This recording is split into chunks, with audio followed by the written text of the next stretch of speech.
بسم اللہ الرحمن الرحیم۔ جس سے محبت ہو اس کی رضا جوئی اور اطاعت عادت ثانیہ بن جاتی ہے۔ چنانچہ صحابہ اکرام رضی اللہ عنہم ہر کام میں حضور صلی اللہ علیہ وسلم کے منشا پسند کو ملحوظ رکھتے تھے اور حضور صلی اللہ علیہ وسلم کی ناراضگی سے بے حد گھبراتے تھے۔ مثلا سیدنا سعد سیاہ فام تھے، اسلام قبول کرنے کے بعد وہ اسلام کے جانثاروں میں شمار ہونے لگے۔ ایک مرتبہ حضور صلی اللہ علیہ وسلم نے ان کی جانثاری سے خوش ہو کر فرمایا، سعد شادی کیوں نہیں کر لیتے؟ انہوں نے عرض کی، یا رسول اللہ، مجھ جیسے کالے کلوٹ اور بدصورت کو لڑکی دینا کون پسند کرے گا؟ آپ صلی اللہ علیہ وسلم نے فرمایا، جاؤ قبیلہ ثقیف کے سردار سے کہو کہ مجھے رسول اللہ نے بھیجا ہے، مجھ سے اپنی بیٹی کا نکاح کر دو۔ سیدنا سعد رضی اللہ تعالیٰ عنہ نے جا کر پیغام پہنچا دیا۔ سردار ان کی صورت دیکھ کر بہت برہم ہوا کہ اپنی حسین و جمیل بیٹی کا نکاح اس سے کر دوں۔ سیدنا سعد رضی اللہ تعالیٰ عنہ مایوس ہو کر واپس جانے لگے تو پردے کی اوٹ سے آواز آئی، جانے والے ذرا ٹھہر جا۔ وہ ٹھہر گئے۔ پھر آواز آئی، کیا رسول اللہ صلی اللہ علیہ وسلم نے تجھے میرے ساتھ نکاح کرنے کو بھیجا ہے؟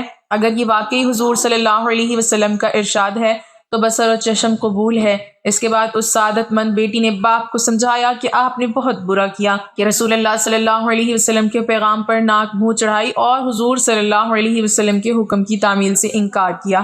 اسلام تو اللہ اور اس کے رسول صلی اللہ علیہ وسلم کی خوشنودی کے لیے سب کچھ کرنے کا نام ہے۔ بہتر ہے آپ حضور صلی اللہ علیہ وسلم کی بارگاہ میں جا کر اپنی غلطی کی معافی مانگے۔ بیٹی کی باتوں کا باپ کے دل پر گہرا اثر ہوا اور بات سمجھ میں آ گئی کہ واقعی مجھ سے غلطی ہوئی۔ چنانچہ فوراً حضور صلی اللہ علیہ وسلم کی خدمت میں حاضر ہو کر معذرت خواہ ہوئے۔ حضور صلی اللہ علیہ وسلم نے تسلی دی اور بالآخر سعد کی شادی عرب کے اسی معزز سردار کی بیٹی سے ہو گئی۔ ایک دفعہ حضور صلی اللہ علیہ وسلم نے ایک انصاری سے فرمایا، تم اپنی بیٹی میرے حوالے کر دو۔ صحابہ اکرام کے لیے اس سے بڑھ کر کوئی سعادت نہ تھی کہ حضور صلی اللہ علیہ وسلم کی کسی خواہش کو پورا کریں۔ وہ انصاری باغ ہو گئے، لیکن سید الانبیاء نے فرمایا، میں اپنے لیے نہیں بلکہ جلبیب کے لیے یہ پیغام دے رہا ہوں۔ سیدنا جلبیب رضی اللہ تعالیٰ عنہ کو لوگ عموماً ان کی بے جا ظرافت کی وجہ سے ناپسند کرتے تھے۔ ان کا نام سن کر سوچ بچار میں پڑ گئے۔ عرض کی، حضور صلی اللہ علیہ وسلم، ذرا لڑکی کی والدہ سے مشورہ کر لوں۔ ماں نے جلبیب کا نام سنتے ہی انکار کر دیا، لیکن لڑکی خود بولی کہ رسول اللہ صلی اللہ علیہ وسلم کی بات سے انکار مناسب نہیں۔ میرے متعلق حضور پاک صلی اللہ علیہ وسلم نے جو فیصلہ کیا ہے اس کے آگے سر تسلیم خم ہے۔ مجھے امید ہے کہ حضور صلی اللہ علیہ وسلم کی رضا جوئی میں خدا مجھے ضائع نہیں کرے گا۔ یہ حقیقت ہے کہ رسول اللہ صلی اللہ علیہ وسلم سے عشق و محبت مومن کا گراں بہا سرمایہ ہے اور کسی مومن کا دل اس سے خالی نہیں ہو سکتا، کیونکہ یہی محبت اللہ تعالیٰ کے قرب اور اس کی ذات و صفات کے صحیح تصور کا واحد ذریعہ ہے۔ صحابہ اکرام رضی اللہ عنہم بڑے خوش قسمت تھے کہ یہ سرمایہ سب سے زیادہ ان کے حصے میں آیا۔ ان کے سامنے حضور صلی اللہ علیہ وسلم کا وہ حسن صورت بھی تھا جس کے ایک ایک نقش اور خد و خال میں جمال سیرت کی جھلک دکھائی دیتی تھی۔ حضور صلی اللہ علیہ وسلم کی نشست و برخاست، انداز گفتگو، صدق و امانت، اپنے بیگانے سے بے پناہ ہمدردی، شدائد و مصائب میں بے پناہ تحمل، غرض کمال انسانیت کا ایک خوبصورت پیکر تھا جو اپنی ہر ادا کی دلکشی کے ساتھ شب و روز دعوت اللہ کا فریضہ انجام دے رہا تھا، اور لوگ بن بلائے اس حسن کی کرشمہ سازیوں کی طرف کھینچے چلے آتے تھے۔ غرض محبت اور پیار کے بہترین نمونے ہمیں صحابہ اکرام رضی اللہ عنہم کی زندگی میں ملتے ہیں، جن کے دل اس سے ہمہ وقت لبریز رہتے تھے۔ صحابہ اکرام رضی اللہ عنہم رسول اللہ صلی اللہ علیہ وسلم کی اخلاق و کردار اور آپ صلی اللہ علیہ وسلم کے فرمان کی اطاعت میں بڑی سے بڑی تکلیف برداشت کر لیتے تھے، بلکہ اس میں راحت محسوس کرتے تھے، اور اموال و املاک تو درکنار اپنی جان سے بے نیاز ہو گئے تھے۔ فرمان رسول صلی اللہ علیہ وسلم بھی یہی ہے کہ تم میں کوئی کامل ایماندار نہیں ہو سکتا جب تک میں اس کے لیے اس کی اولاد، ماں باپ اور تمام لوگوں سے زیادہ محبوب نہ بن جاؤں۔ چنانچہ صحابہ اکرام رضی اللہ عنہم کی تمام زندگی شاہد ہے کہ انہیں حضور صلی اللہ علیہ وسلم کی ذات اقدس ہر چیز سے زیادہ محبوب تھی۔ ایک واقعہ ملاحظہ فرمائیں، یا رسول اللہ، ہم وہ نہیں ہیں جو موسیٰ علیہ السلام کی قوم کی طرح کہہ دیں تو اور تیرا رب جا کر لڑیں، ہم تو یہیں بیٹھے ہیں، ہم تو کہتے ہیں چلیے جدھر آپ کا رب آپ کو حکم دے رہا ہے اس طرف چلیے۔ اس اللہ کی قسم جس کے قبضہ قدرت میں میری جان ہے اور جس نے آپ کو حق کے ساتھ مبعوث کیا ہے، ہم آپ کے دائیں لڑیں گے اور بائیں لڑیں گے، آگے لڑیں گے اور پیچھے لڑیں گے، واللہ جب تک ہم میں سے ایک آنکھ بھی گردش کرتی ہے آپ کا ساتھ نہ چھوڑیں گے۔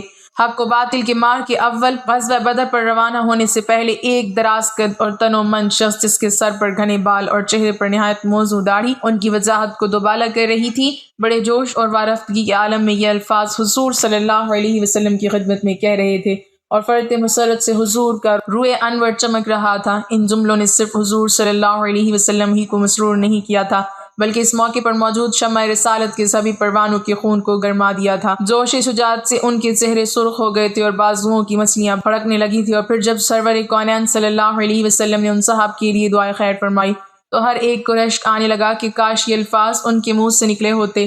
سینہ تاریخ پر نقوش جاویدہ بن کر ست ہو جانے والے یہ لافانی الفاظ کہنے کی سعادت دین حق جس سرفروشی کو نصیب ہوئی وہ حضرت مقداد بن اسود رضی اللہ تعالی عنہ تھے۔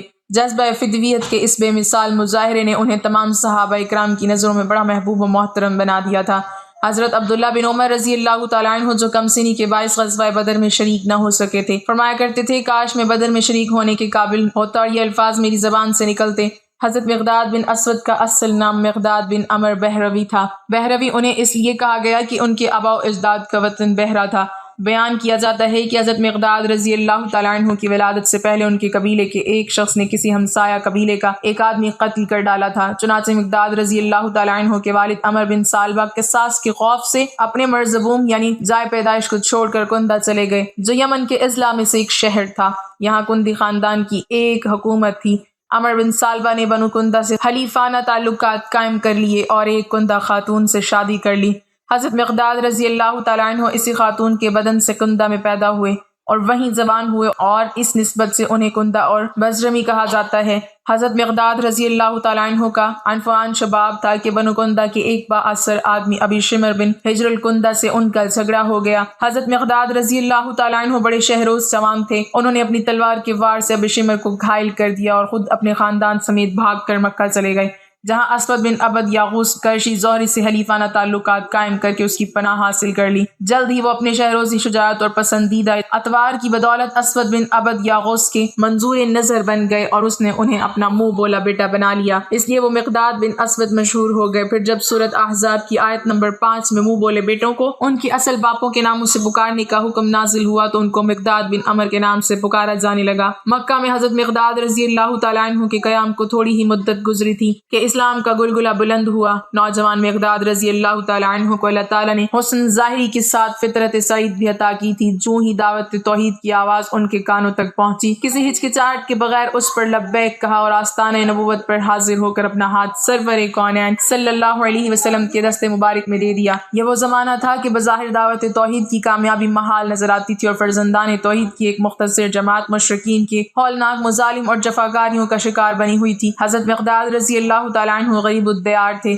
لیکن سینے میں فولاد کا دل رکھتے تھے۔ آزمائش کی بھٹی میں مردانہ وار کود پڑے اور استقامت و ایثار کے ایسے چراغ روشن کیے جو عبدالآباد تک فروز رہیں گے۔ ایک روایت میں ہے کہ وہ ان 7 مسلمانوں میں سے ایک تھے جنہوں نے سب سے پہلے ساقی کوثر کے دست اقدس سے بعد توحید پیا، لیکن متعدد دوسری روایتوں سے معلوم ہوتا ہے کہ اس وقت پرستارانہ حق کا حلقہ اس سے زیادہ وسیع ہو چکا تھا۔ ہجر صورت ان کے قدیم الاسلام ہونے میں کوئی شبہ نہیں۔ قبول اسلام کے بعد دوسرے سابقین اسلام کی طرح وہ بھی مشرکین کی پنجہ ظلم و جفا کے اسیر ہو گئے۔ جب کفار کی سختیاں حد سے بڑھ گئیں تو حضور صلی اللہ علیہ وسلم کے ایمان پر حبشہ کو ہجرت کر گئے۔ حبشہ میں ایک عرصہ تک غریب الوطنی کی زندگی گزارنے کے بعد مکہ واپس آئے۔ اس وقت مسلمانوں کو ہجرت مدینہ کی اجازت مل چکی تھی اور وہ مسلسل ترک وطن کر کے مدینہ جا رہے تھے۔ حضرت مقداد رضی اللہ تعالیٰ عنہ اور ان کے ایک ساتھی حضرت عتبہ بن غزوان رضی اللہ تعالیٰ عنہ کے راستے میں کچھ ایسی رکاوٹیں حائل ہو گئیں کہ وہ عرصہ تک مدینہ کا عزم نہ کر سکے۔ ابن اسیر رحمۃ اللہ علیہ کا بیان ہے کہ شوال 1 ہجری میں 200 آدمیوں پر مشتمل مشرکین مکہ کا ایک متجسس فوجی جد تھا،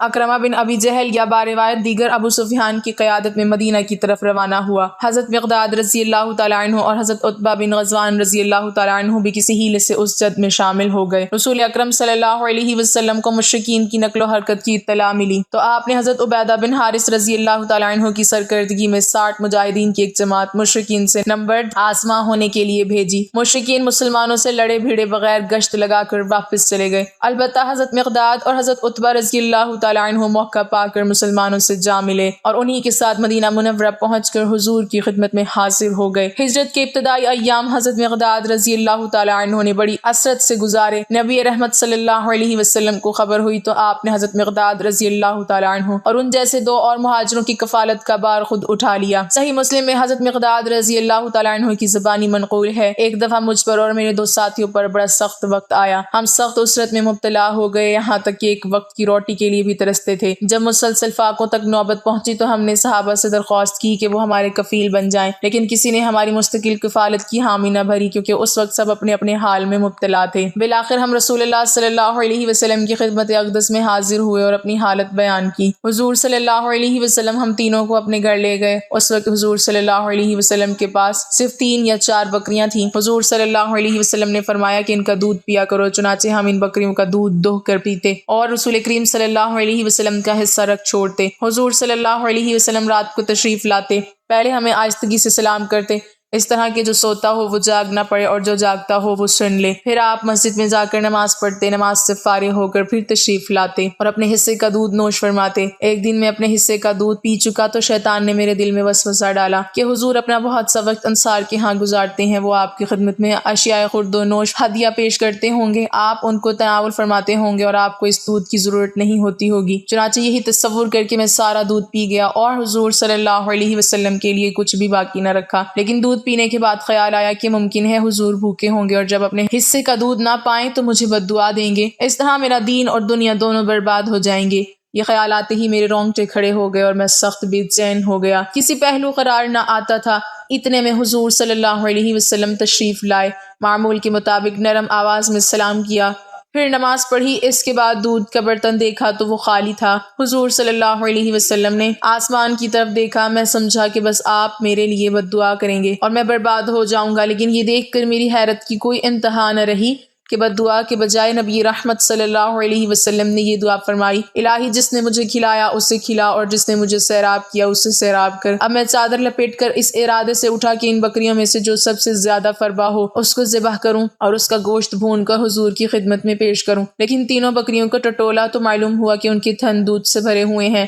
اب میں نے ایک برتن کو ہاتھ میں لیا اور اللہ کا نام لے کر اس میں دودھ دوہنا شروع کیا۔ جب وہ بھر گیا اور اس پر جھاگ نظر آنے لگی تو میں نے یہ دودھ رسول اکرم صلی اللہ علیہ وسلم کی خدمت میں پیش کیا۔ آپ صلی اللہ علیہ وسلم نے فرمایا کیا تم اپنا حصہ پی چکے؟ میں نے عرض کیا آپ پی لیجئے۔ حضور صلی اللہ علیہ وسلم نے کچھ دودھ پی کر باقی کا مجھے عنایت فرمایا۔ میں نے عرض کیا یا رسول اللہ آپ پی لیجئے۔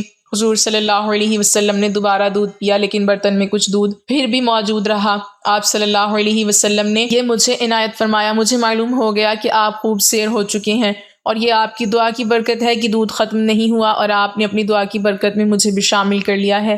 میں فرط مسرت سے بے خود ہو گیا اور اس قدر ہنسا کہ زمین پر گر پڑا۔ حضور صلی اللہ علیہ وسلم نے پوچھا مقداد یہ کیا ہے؟ میں نے واقعہ عرض کیا تو حضور صلی اللہ علیہ وسلم نے فرمایا یہ اللہ تعالیٰ کی رحمت تھی، تم نے اپنے دونوں ساتھیوں کو کیوں نہ جگایا کہ وہ بھی اس دودھ سے سیراب ہوتے۔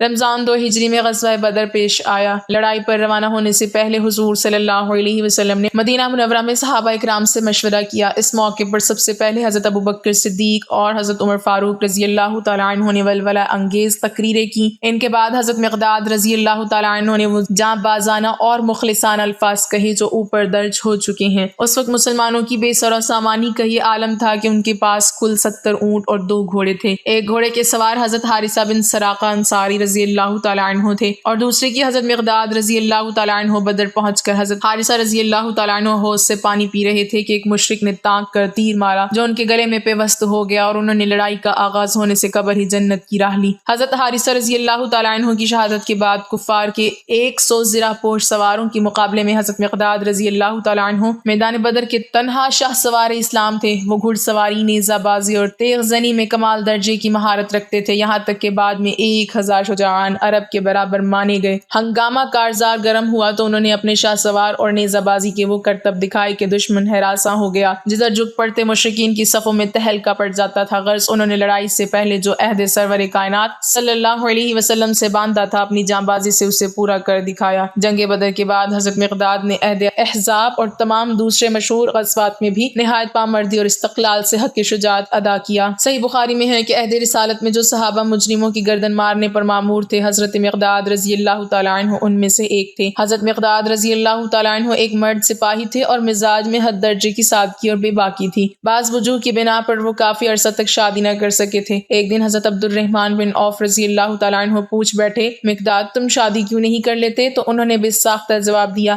اپنی لڑکی بیاہ دو۔ حضرت عبد الرحمن بن عوف رضی اللہ تعالیٰ عنہ کو ان کی بے باکی پر بڑا غصہ آیا اور انہیں بہت برا بھلا کہا۔ حضرت مقداد رضی اللہ تعالیٰ عنہ نے بارگاہ نبوت میں شکایت کی تو آپ صلی اللہ علیہ وسلم نے فرمایا اگر کوئی تمہیں رشتہ دینے سے انکار کرتا ہے تو کرتا رہے، میں تمہیں اپنی بنت امہ سے بیاہ دوں گا۔ چنانچہ اس کے بعد حضور صلی اللہ علیہ وسلم نے حضرت زبا بنت زبیر بن عبد المطلب رضی اللہ تعالیٰ عنہ سے حضرت مقداد رضی اللہ تعالیٰ عنہ کا عقد کر دیا۔ اس طرح ان کو حضور صلی اللہ علیہ وسلم سے رشتہ داری کا شرف بھی حاصل ہو گیا۔ بارگاہ رسالت سے حضرت مقداد رضی اللہ تعالیٰ عنہ کو مدینہ منورہ کے محلہ بنی عدیلہ میں زمین عطا ہوئی۔ اس کے بعد انہیں جرف میں جاگیر عطا کی گئی جو مدینہ سے 3 میل کے فاصلے پر واقع ہے۔ آخر میں حضرت مقداد رضی اللہ تعالیٰ عنہ وہیں جا کر مقیم ہو گئے تھے۔ حافظ ابن حجر نے لکھا ہے کہ حضرت مقداد رضی اللہ تعالیٰ عنہ یوں بھی بڑے ڈیل ڈول کے آدمی تھے، لیکن عمر کے آخری سالوں میں ان کا پیٹ غیر معمولی طور پر بڑھ گیا تھا۔ غالب استسقاء کا مرض تھا۔ ان کے ایک رومی غلام نے ان پر عمل جراحی کیا، لیکن افاقہ ہونے کی بجائے مرض میں اذیت ناک اضافہ ہو گیا۔ اسی حالت میں انہوں نے 33 ہجری میں دائی اجل کو لبیک کہا۔ اس وقت ان کی عمر 70 برس سے متجاوز ہو چکی تھی۔